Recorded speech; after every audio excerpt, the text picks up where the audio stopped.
Okay, so this is one of the big problems that we have with the snail population and the slugs.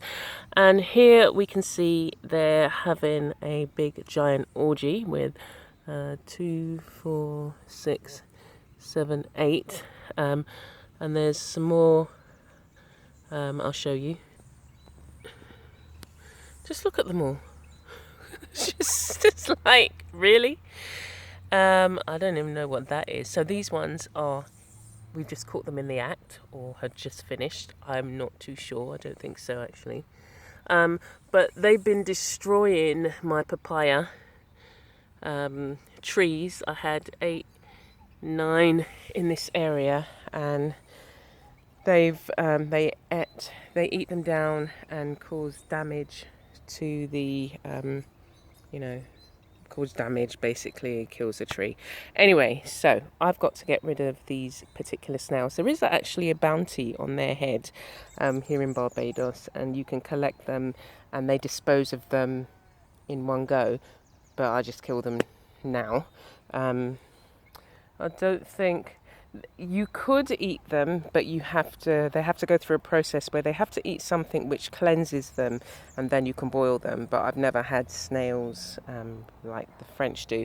Anyway, I've got to get moving, get rid of these lot, and because we're going to have another big bout of rain, which is good for me because I'm planting up different things, and so this is the season that the rainy season where things really do. I don't know what is good. I don't know what that white thing. Well, anyway, I think you can use your imagination as to what that is. The male and the female.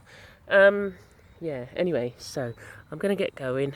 See, they just love the leaves. They've just been chomping it up. Got another 2 here.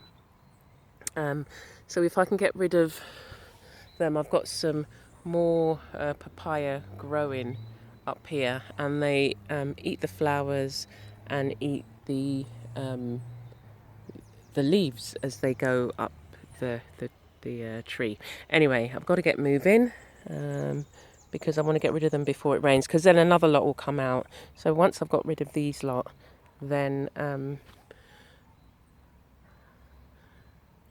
some of the plants will be safe, but some of them would have already laid their eggs in the soil. So it is, just being vigilant and staying on top of it. Anyway, thanks for watching, and I shall see you soon.